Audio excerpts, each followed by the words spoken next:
Hello and welcome to the Money Metaphors podcast with Jason Coddington. Jason, good to be with you again. How are you? Good, good. It's good to be back. Yeah, it is nice to be back. So what are we talking about today? Well, let's see. Rice and beans, uh, hash Mm. browns and eggs, Oh, uh, food. we'll Food. talk This is about great. That's all we want to do on yeah, the podcast. prepackaged lettuce, or salad rather. So yeah, I think no, really we'll talk about there's two funds that really trends that have happened over the last 20 years. And we get a lot of questions about these, and they show up really in a couple places very commonly. One is in 529 plans for people that are saving for college education, and the other Okay. is retirement plans at work, these types of funds. And so a lot of people don't know what they are or what they might mean. And so, and they're available to you as well.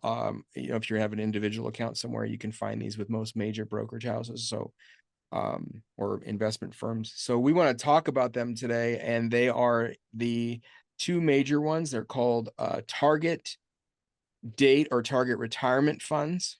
Okay. Um, and then we'll talk about, and the next would be strategy funds.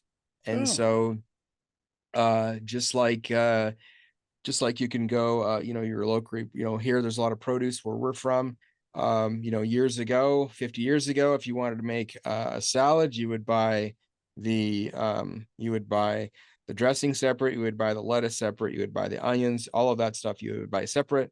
Now you can go in and get prepackaged, value added stuff right off of the shelf and take it home and open up every separate package, and voila, you have all the ingredients in one. It's kind of nice, right? It's a yeah. prepackaged um, salad. Well, they have that for investing as well. You can, they have it all bundled for you. So, years ago, probably 30 years ago, if we're going back, if you had a 401k at work, or if you were open to small, 529s were just came around in 1998. So, but if you were to go open up a trust account for your kid for college, if you wanted to diversify it a little bit, you had to go buy each thing on its own. You would go buy, if you wanted to buy a mutual fund, you want to buy a growth oriented mutual fund, you would do that. If you wanted to buy a more conservative, you would do that. If you wanted international small cap, you could do Yeah. diversify it all there, but you would have to go pick each thing just like you would if you were going to the store to make a salad. You'd have to buy the dressing.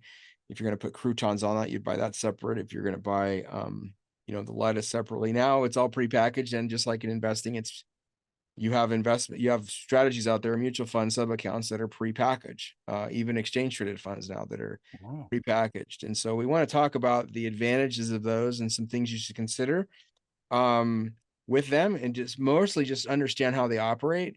And so that when it comes a time for you to save for your kids' college education through a 529 plan, or if you come across it in your retirement plan option, which is most common, or if you just want to, make it easy and just have a one-off product and, an individual IRA or something, you'll know what these products are and what they do. And we can give you some guidance on that. So that's what we hope to talk about today.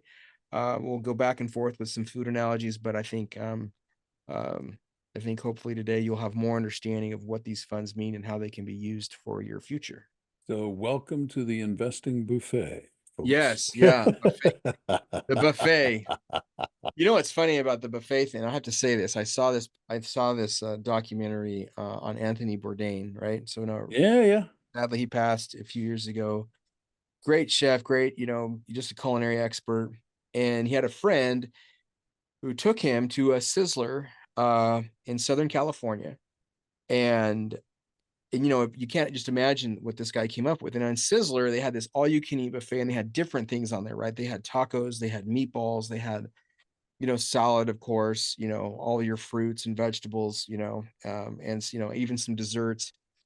But their concoction they came up with was a meatball taco. So they take the taco shell and put meatballs in it, like so. I'd And you eat just see that. Anthony Bourdain shoving his uh face full with this meatball taco. So it's kind of great to see that someone with that kind of culinary expertise was, able to mash up, if you will, Mhm. something like that. So, So that is great. So explain to me. I can I know target. I'm somewhat familiar with target date funds because I know that, with the advent of the 401k, there was some concern by employers and an opportunity recognized by investment banks that, hey, we're going to make this easy for you to invest in a 401k. So yeah, we're gonna start funds that that basically have an end date, as it were, so yes, that it was easy. You get the okay. I'm probably not going to retire for 20 years. right. So you pick a date 20 years into the future. I don't understand how they work, but I know that's what a target date fund was. I have no idea what a target strategy mutual fund is. Yeah, So we'll I'm talk. all ears here. Yeah, so I think let's just talk about them both. Let's start with target date since Okay. you started with that. Um, so target date is, think about, you have a goal in the future Yeah. and you want something to occur by that goal. So let's give an example. If it's 2024 now, and typically these target dates are in 5-year increments, so like a Okay. 2040 or a 2045. So it's 2024 now. And you want to forecast forward and you're like, you know what? I'm going to retire in 20 years. So I'm 40 years old now. I plan to retire at 60, or at least slow down at 60. I have money in my 401k. Um, you have an option to go in and, likely in your 401k plan, choose different funds that are going to coincide with your retirement.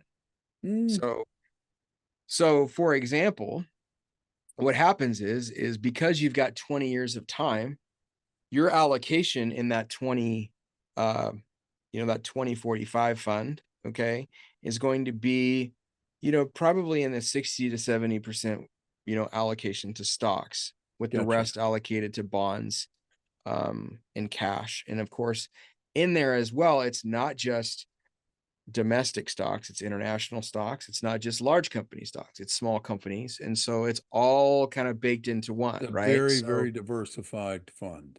right. It's kind of like, well, you're making your salsa, right? If we're going to stay with the food, analogy, it's going to start off kind of mild, and then, or in this particular case, it's going to start off spicy, more aggressive, and then get more mild with age. Yeah. So as your portfolio, as you get closer and closer to retirement, automatically, if you were to not do anything with that fund, each year incrementally, you would reduce the amount of exposure to stocks to, you would go from perhaps 70% in stock allocation to probably closer to 50% stock, 50% bond, Gotcha. excuse me, over that period of time.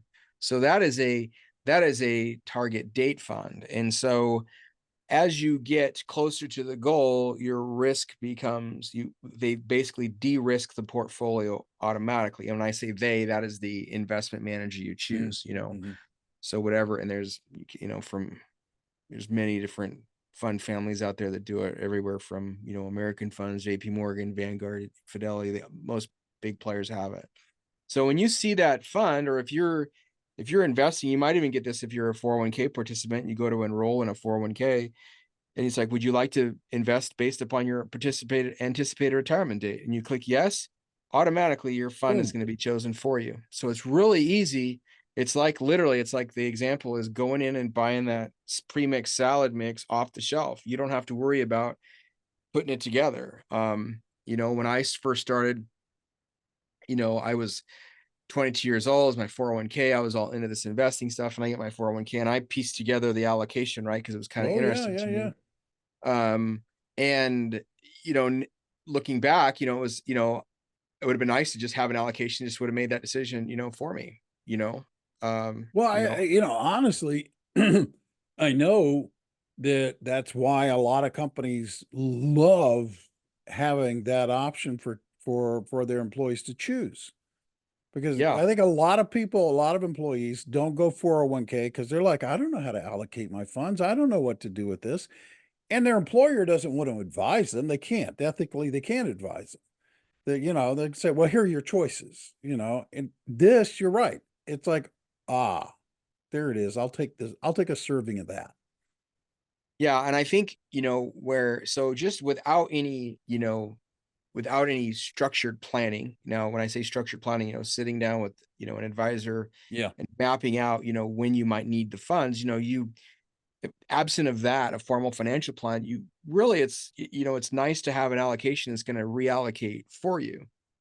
Now we'll switch gears slightly and go to a 529 plan. So if you're saving for your kid's college Yeah. education and your child's a newborn, 6 months old, let's say, and you open an account for them in a 529 plan or something of that nature, and you're going to save for the future, it too is going to be aggressive. And as they approach their 18th birthday, when they will likely enter college, it's going to be very, very conservative, more conservative than retirement, because the difference between retirement and college education is the anticipation is that, you're going to have a sum of money, you're going to accumulate a sum of money to 18. And Right. by the time, 22, 23, 24 rolls around, that money is going to be spent.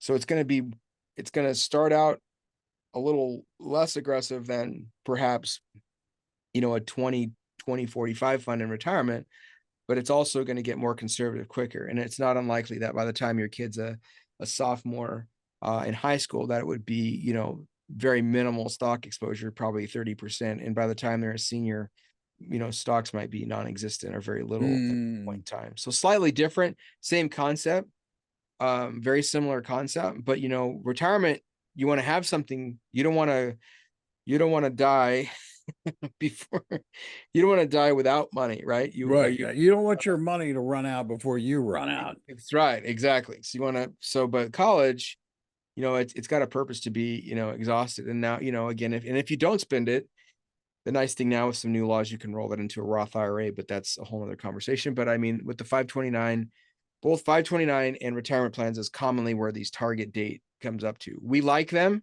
It simplifies the process. And many times in our planning meetings with clients, depending where they are in their journey, we advocate for them to, consider just going the target date route, because they're just getting started. And I think what's nice about it is one of the things we've talked about before is the importance of diversification and allocation of a portfolio. And with one fund, so let's say you're putting $200-300 a month in your 401k. With one fund, you get all of that allocation, you get all of that rebalancing all in one thing. So that's really nice. It's not just the allocation of the portfolio, it's also the rebalancing that happens each and every year with inside the portfolio. It was really helpful. So that's all done for you. So there's really, that's, the one disadvantage, is it's not customizable, right? So, here, I'll give you the example. We like to do smash burgers, right, in our house. And Oh, so yeah. we're on the food topic, right? So you take it, get the griddle really hot, smash it down, get a nice crust on the burger. And there's this thing called onion jam, right? So you can make bacon onion jam, or as they call it. And you caramelize the onions and the bacon, really, and how do you go wrong with bacon, right? Well, Can't go wrong with bacon. one night when I said, I'll go get the material, come home, other, ingredients. I come home, we're going to make it. And I bought off the shelf, I'm going to buy some pre-made, bacon jam. Ooh, And nice. so I'm excited about that because it's going to save us a step. And my family was like, nah, no, we're going to make our own. We're going to make our own bacon jam. Like, okay. So the point of that conversation with bacon jam, and back to there's less customization, right? In the target date funds. Yeah. You don't get to add you don't get to, if you like, make your own bacon jam, or if you like, if you like more large cap stocks than mid cap stocks than what the You don't target get to fund do is, that. you're stuck. So, I No, but think I can that's, see, but I can see, and I would imagine that, I would imagine that as a financial advisor, it's a legitimate conversation for you when, like, let's say somebody who's been working for 5 or 6 years and finally has some money saved up, and they realize all I've got is this 401k with this target date fund. Oh, I need to talk to somebody. I can see where that would be a legitimate part of a portfolio. I would imagine you're talking to people saying, let's look at your circumstances and see if we can expand your investing options and your portfolio breadth as well. Yeah, I think that's a great, that's great because the whole bacon jam thing appealed to me because I'm really not a chef. I'm cooking hamburgers Yeah, and, so prepackaged, probably going to taste just great is fine. Same thing, if you are someone getting started, and you just want to get it going, I think it makes sense. But as you develop and your portfolio becomes larger, you can, you can peel off and make some adjustments to that, but I will say, um, largely speaking, I advocate for young kids to start really aggressive. Uh, but that's everybody has to make that choice. It's an yeah, individual choice and it's based on your personal preference. But once we educate them and explain, how stocks have done over time, or a stock-based portfolio is done over time, hopefully they see the value in that. sure. My own kids, I've done that with, is to educate them on Yeah, that. So, but that being said, as the account grows, you can make some adjustments. But I can tell you in my planning cycle, I have clients right now that 100%, they're 3 years away from retirement, and 100% of their money is either in a target date or a target strategy fund hmm, at work. And what we do with other assets they have is we build around it. We, yeah, build around it and make it different. So, we make we're going to use the food analogy again. We make the target date the main course, if you will. And then the yeah, sides are what we sprinkle on with some other things. Maybe it's, alternative assets. Maybe it's an option strategy. Maybe that's, something like that to reduce risk, or a money market fund, whatever appeals. yeah. But, that's how we see the target date funds. So, and we do see value in them, especially if you're getting started and you're overwhelmed. We would rather you save for your future than not save. So, Exactly. in the absence of, choosing, if you were to allocate towards a target date fund based on when you think you might retire, that's better than doing nothing. So, um, that would be the value in a target date fund for you. Um, So what is a target strategy fund and how's that different? Well, and so in the targets, I'm going to use two words. I'm going to use dynamic and static. So if you think of the retirement date funds or the target date funds, they are going to be dynamic. They're going to change over time. Gotcha. So Yeah. the Okay. allocation. Okay. So remember, we went from 70-30 to 50-50, if you were to use that example on a 2045 fund. The target strategy fund, or typically, or the allocation funds as they commonly are called, is the allocation and it stays the allocation. It doesn't care what age you are. So it's static.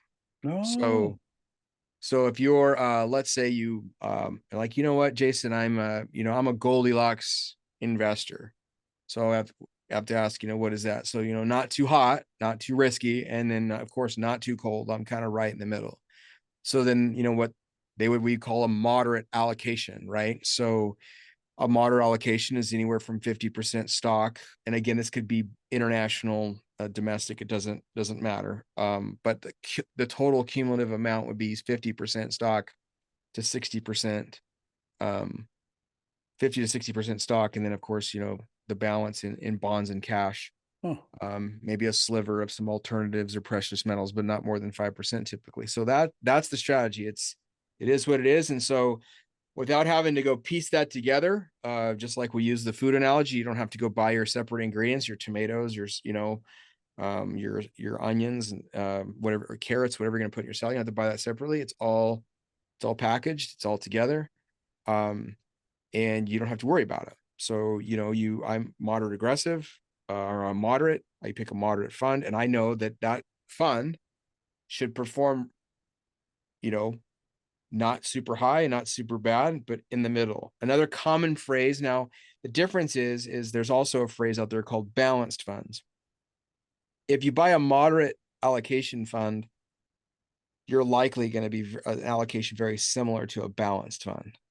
But if you buy an aggressive fund, an aggressive target allocation fund or aggressive Gotcha. target fund, you're going to be aggressive. You're not going to be balanced. So I Yeah. just, a lot of times in the industry, they throw those two words, balanced and moderate, together.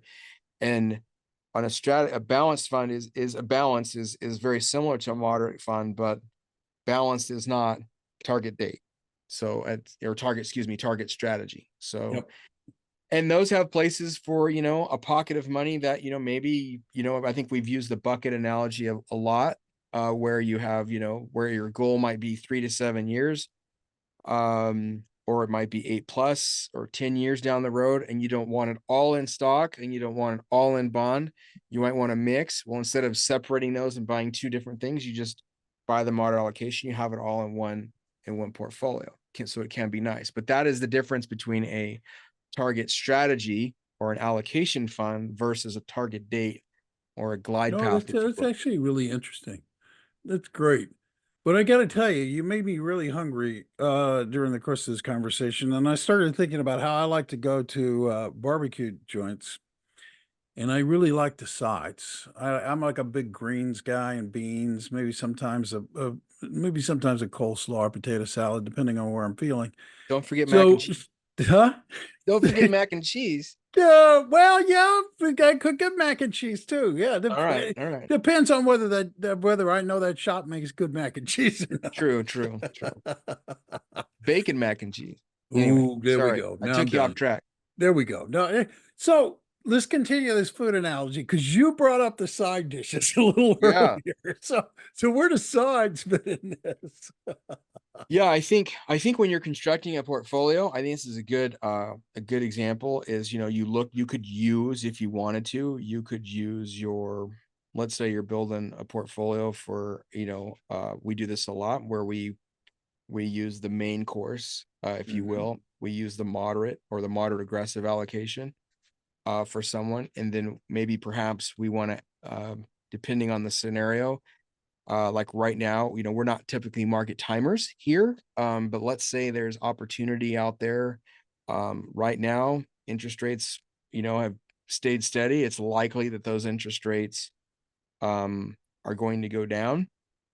So when a target strategy fund, we can say, you know what, your portfolio is fine, but we want to increase your exposure to fixed income right now because you can get a 5%, rate of return. If Yeah, yeah. rates drop, bond values could go up. We could, give you a more risk adjusted portfolio, or conversely, uh, go back to COVID where you had a moderate portfolio, and that's your kind of your main course. We might say, okay, well, let's add some stock on the side to that so that on the recovery, you get a little bit more bounce back. That's, again, we're not trying to be timers, but there's times where there's, Right. opportunities to take advantage of adjustments in the market. Now, keep in mind the target strategy fund itself is going to do all that rebalancing for you. But if you want to, just like you would reach across the table and put